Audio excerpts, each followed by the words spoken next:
Bonjour à tous, c'est Edjawan. Aujourd'hui on se retrouve pour une nouvelle vidéo. Donc aujourd'hui on va un peu parler un peu de catch. Parce que ça... Le virus les touche beaucoup aussi parce que eux justement, vu qu'à la base le fonds de commerce c'est sur justement les gens et faire ça justement chaque semaine dans des salles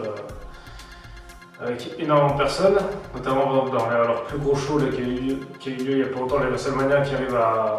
réunir au moins 80 000 personnes en général. Donc pour eux c'est un peu compliqué parce que justement eux c'est leur fonds de commerce, donc niveau argent ça fait partie des entreprises aussi qui en perdent le plus parce que même eux le disent, c'est que sans les gens ils seraient rien parce qu'ils sont obligés que les gens viennent, les gens se déplacent, donc c'est ça, donc vu qu'on a plus le droit de se regrouper.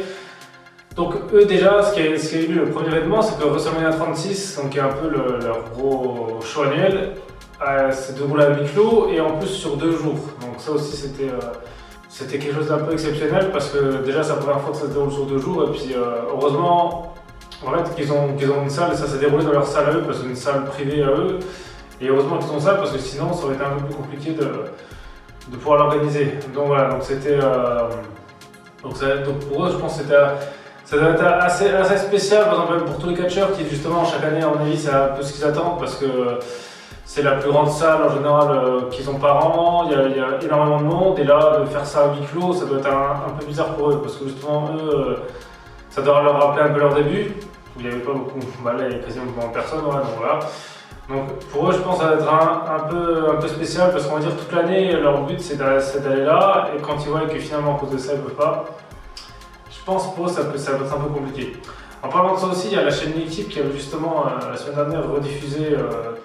plusieurs WrestleMania, donc c'était sympa. Moi il y en avait un seul que j'avais pas vu donc j'en ai profité pour regarder.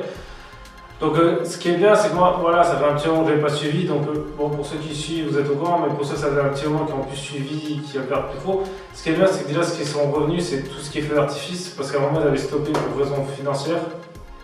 Et là ils mettent devant le paquet maintenant donc il y a fait des feux d'artifice pendant les entrées. De la fumée, choses comme ça, du feu, donc c'est quelque chose qui est top parce que je pense que ça rajoute quand même la plus-value parce que juste, bon déjà une musique et puis une vidéo derrière c'est sympa mais un peu de fumée, de feu d'artifice c'est toujours sympa quoi, vu qu'on est habitué à ça et puis je pense que vu que ça fait partie des seuls qui le font, bon, voilà, c'est une bonne mise en scène quoi, c'est pour ça que leur mise en avant est vraiment top. Donc voilà, donc là ce qu'ils font c'est que eux ils organisent encore ils organisent pas mal de choix à l'avance en fait, comme ça au moins ils sont tranquilles, ils n'ont pas besoin ça limite les déplacements, ils préfèrent faire plusieurs émissions d'un seul coup, quoi. Je crois par semaine ils en tournent plusieurs, comme ça au moins, vu qu'avant ils en faisaient une ou deux par semaine, vu qu'il y avait Raw et SmackDown, là ils préfèrent en faire plusieurs d'un coup, comme ça l'avantage c'est que ça limite le fait justement que tout le monde se rassemble pour l'équipe technique, parce que eux aussi ce qui est compliqué pour eux c'est que vu qu'ils doivent se rassembler pour faire ça, ils doivent aussi éviter de chacun, tous ceux qui travaillent, donc soit les techniciens, les catcheurs, les réservistes, tout ça, ils ne doivent pas l'avoir aussi parce que sinon ils vont tous se contaminer vu qu'ils sont en contact. Ils vont tous se contaminer donc c'est un peu compliqué. En parallèle aussi il y a l'UFC qui est en train justement de réfléchir à pourquoi pas louer une île spéciale pour les combattants pour que les combats se déroulent là-dessus, une île privée, donc ça va être une bonne idée. Après voilà, c'est quand même risqué parce qu'il faut déjà que je pense que les combattants soient limite confinés,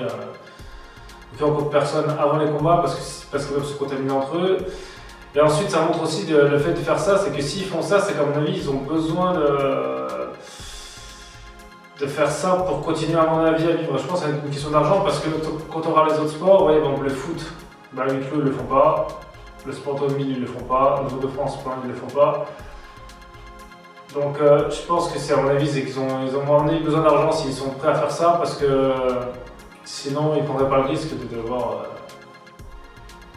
faire ça parce que comme le risque zéro n'existe pas, il y a quand même un risque d'être contaminé. Donc c'était Edjawan de la chaîne AJUI et on se retrouve à la prochaine pour une prochaine vidéo.